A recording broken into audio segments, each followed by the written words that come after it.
Налага се понякога на концерт и през болка да се пее, дали душевна, дали физическа, и това се е случило.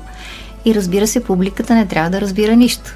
Това ли е един от големите уроци за един артист? Защото обикновените хора като плачат. Когато се смеят, искрено се смеят. Да, може да се каже, че е един от уроците. Какво кара един много млад изпълнител да се яви на конкурс за състав на Строителни войски на времето и да промени цялата ви кариера? Бях първо в концертна дирекция, като соло певица, подгряваща на групата Фоно Експрес. Когато обявиха конкурса, аз задължително исках да се явя, защото обожавах тоника, многогласа, пеенето, песните на Стефан Дионов, на Стефан Димитров, на всичките други композитори. Просто си казах, не, аз се явявам каквото ще да стане. И то стана, защото от 249 кандидата останахме в крайна сметка 5 човека. Но преди това, един месец преди официалното обявяване на титулярите в групата, бяхме 8. Защото Стефан Дионов реши да ни провери как сме здравословно, т.е. гласните ни връзки дали ще издържат дълго време. Явно още тогава е знала, че ви чакат безкрайно много концерти. Да, страшно много. И също така как бихме се справили в студио. Кой се справя бързо, кой може да чете ноти, кой не, кой владее музикален инструмент, и това го имаше. В конкурса също така имаше и пластика и актьорско майсторство, което беше малко смешно.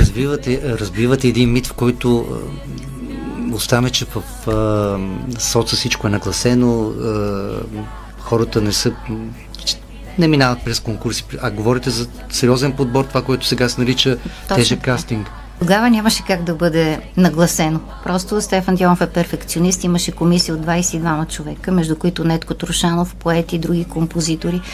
И всеки си даваше оценката. Не случайно беше в няколко тура конкурса. И от тези 8 човека, както казах, останаха 5. И вместо 4 човека, както беше старата тоника, ние бяхме 5 с цел, може би, по-добро звучене. Кога усетихте обаче, че групата става изключително популярна, свръхзвезди, нещо като Аба на България? Бяхме прекалено млади, не сме си мислили дали сме звезди, дали ще ставаме звезди. Още повече, че 11 месеца работихме без всякакво заплащане, от сутрин до вечер, по 8-9 часа, без събота, без неделя. Беше изключителен труд, но си заслужаваше. След това вече 81-а и 2-а почнахме телевизионни изяви, конкурси, мелодия на годината, конкурса за младежка песен, който имаше, и почнахме да печелим първи места. И тогава разбрахме, че вече ние сме сериозни певци. Кой дава най-добрата оценка? Времето ли? Да, времето. Факт е, че ние вече 4-то поколение публика имаме.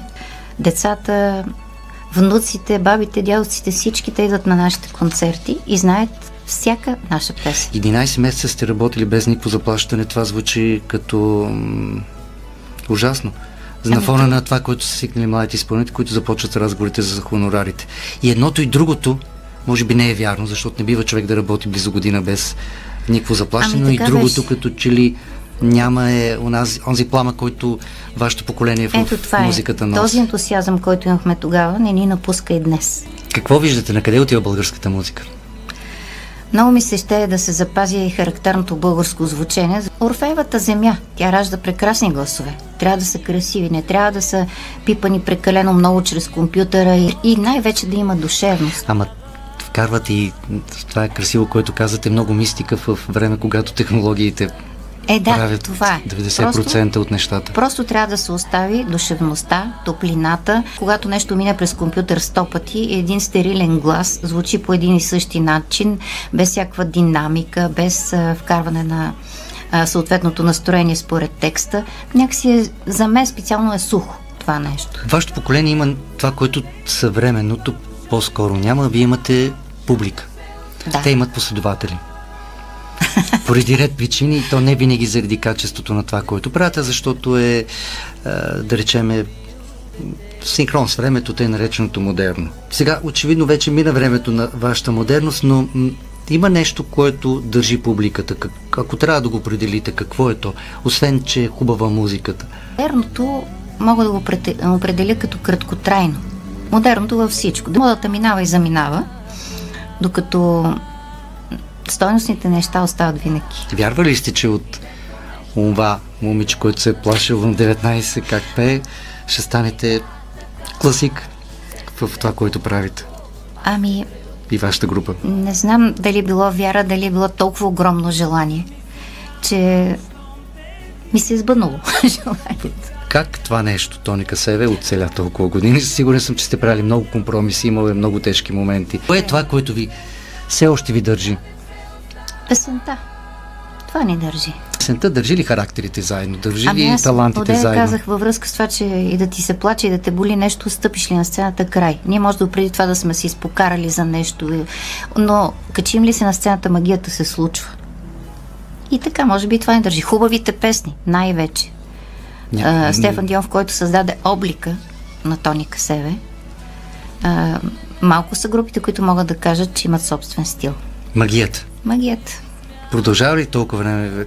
Не претръпнахте ли? Ами, март месец ще станат 45 години. Аз така тайничко си мисля, дано да не стане 45 години стигат. Сигурност няма такава опасност. Сега очевидно има хората искат да ви слушат и то и на живо.